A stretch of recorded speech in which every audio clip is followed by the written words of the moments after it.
Okay, thanks very much, Anne, for the introduction, and thanks to the audience, most importantly, for being here. I am really pleased to be here today, and I'm saying that not just to be polite, I really am. As an Australian, you may or may not know, I was locked away from the world for 20 months. So during the pandemic, we were not allowed to leave the country. Now, that doesn't mean I didn't have access to the world. I did. Like everyone else, I was Zooming on my laptop from my study. But it really brought home to me the dilemmas that we've been talking about in the past 2 days. The world is more interconnected than ever, but it's also becoming more divided. And so this is the environment that is our future of business. So I'm going to be talking about how do you go global in this environment. Going global has never been easy, and it's easy actually to forget that because there's so much hype about it. We've got the internet. You put up a website, you're instantly global. But actually it's never been easy, and because of this really paradoxical world that we're living in, that it's so interconnected but also fragmenting, it's also becoming riskier than it ever was to do so.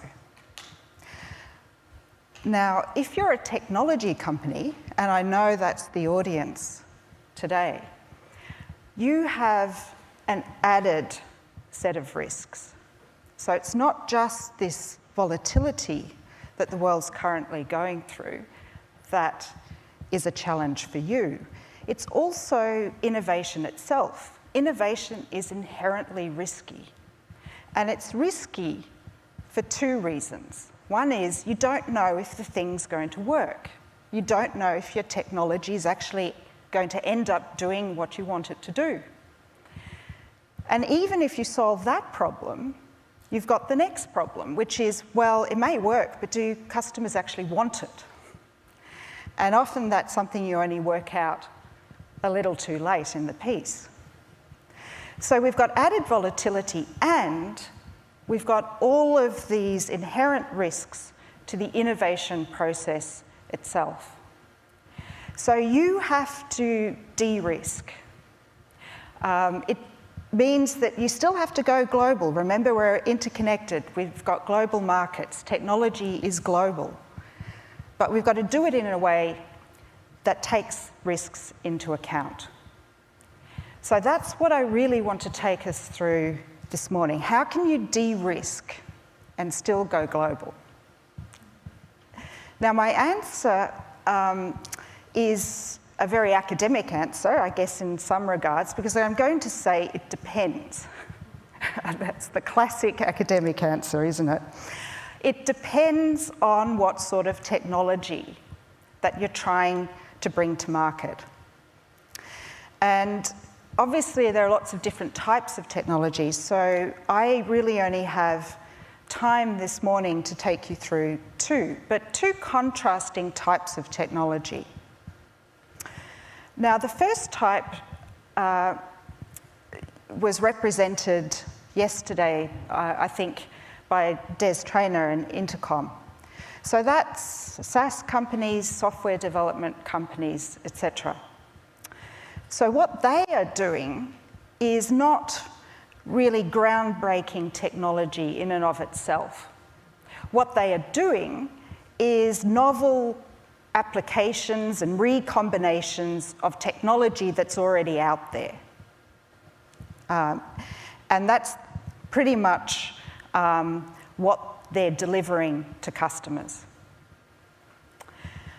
Now, for these companies, because the technology already exists and they're just recombining it and developing it further for another set of applications, they can often start out globally really fast.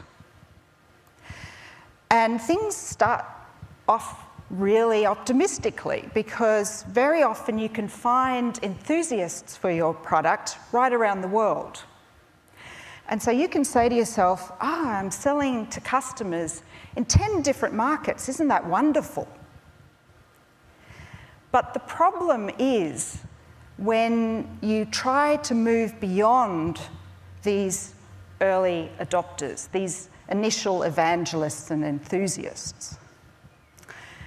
And that's when you start to realise very often that as well as this online presence that you've been using the internet to connect with customers wherever they are in the world, but you start to realise that that's not enough. We need offline presence as well.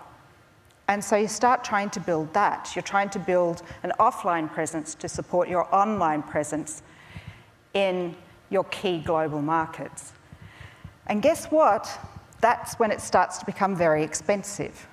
And not only that, but you have to invest in this presence often ahead of getting a return.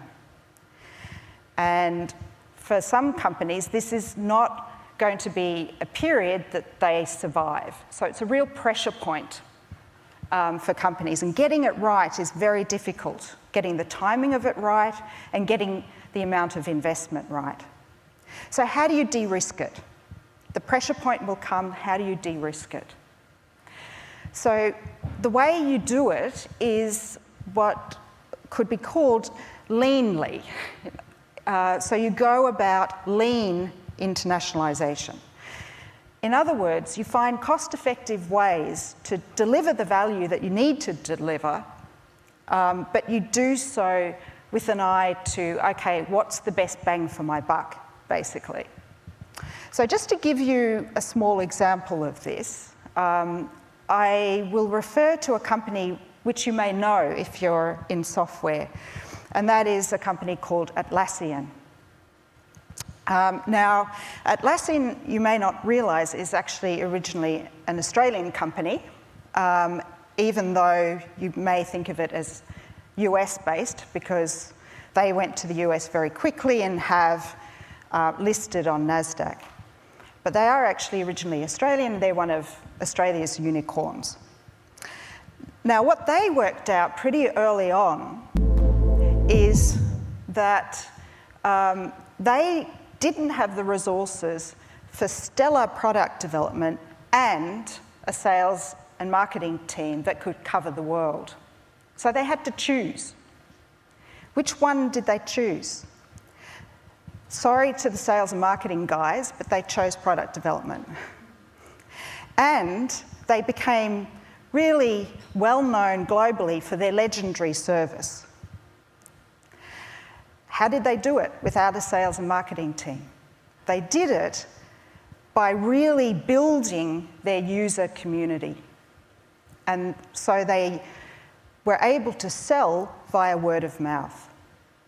So they used these strong linkages to those early enthusiasts that I was referring to.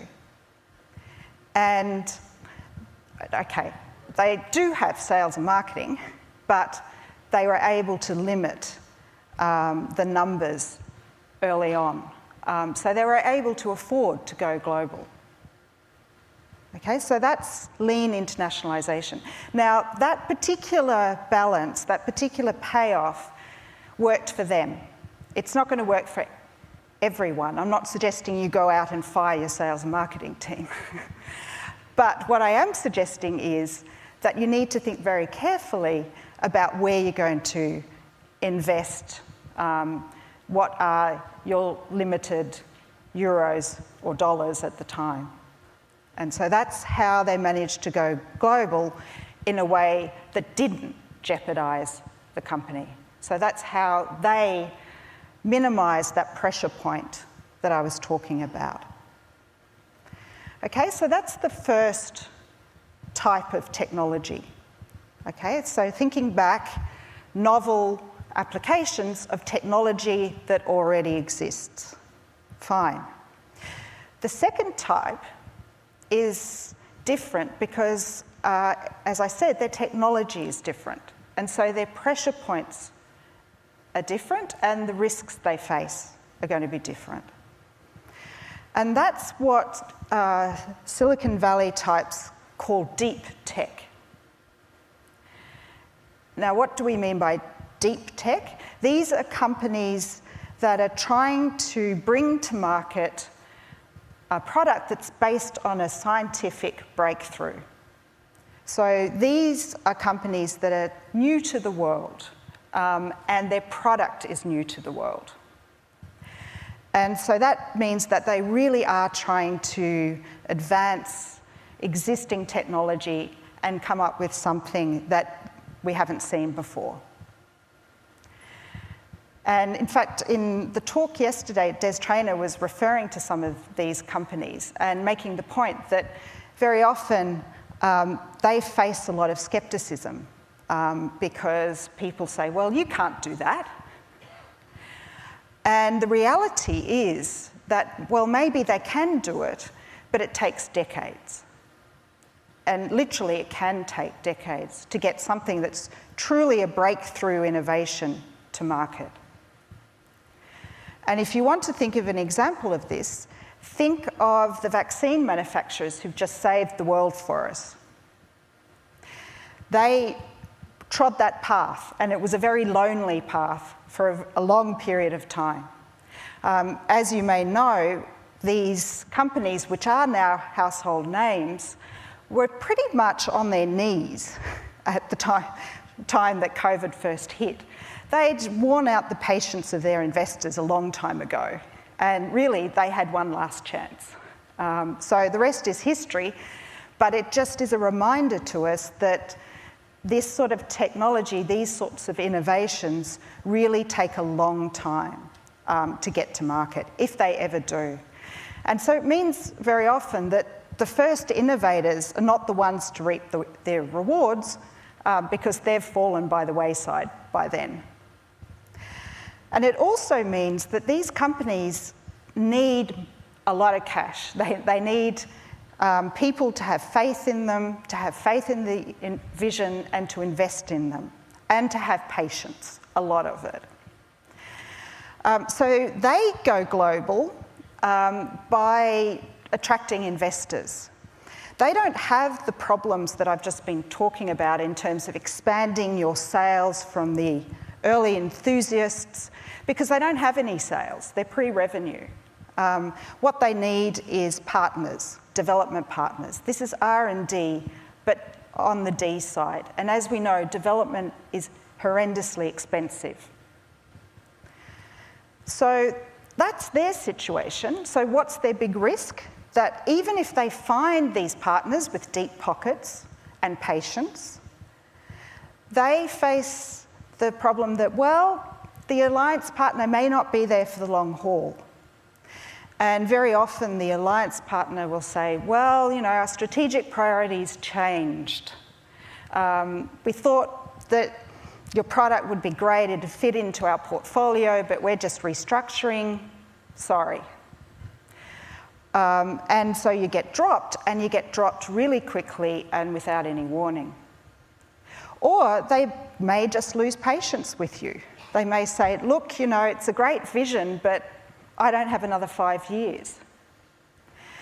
So that's the pressure point for these sorts of companies. And you can't do away with these inherent risks. They exist. But what you can do is learn from those who've been there and done that before. So for these deep tech companies, they're not operating on their own. They're operating within an industry, and they're operating in a situation where people have done it before. You need to find those people. Who are they? Who's brought one of these really breakthrough innovations to market successfully? Now, you may not be able to track them internally, you may not be able to bring them onto your board or hire them, but you can get as much advice from them as possible. So this could be called the industry recipe. You know, there's an industry recipe out there that gives you a pathway potentially to market and teaches you, you know, how you handle this situation, this pressure point. People who've experienced failure and learnt from it and been able still to build despite the problems along the way, build a company. So really, learning from others, learning from previous generations is a way in which you can de-risk the situation when it comes to these second types of technology companies.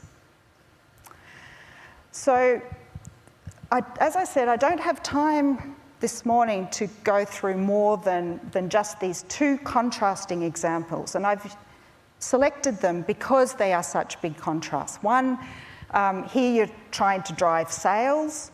On the other side, you're just trying to survive until you get the product to market.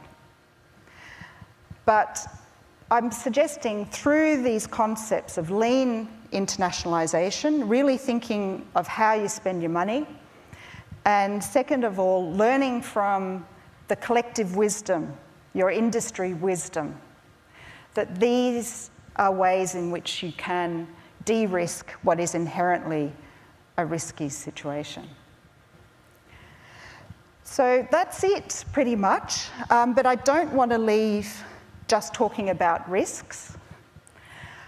Because remember when I first started this presentation, I said, well, we've got both.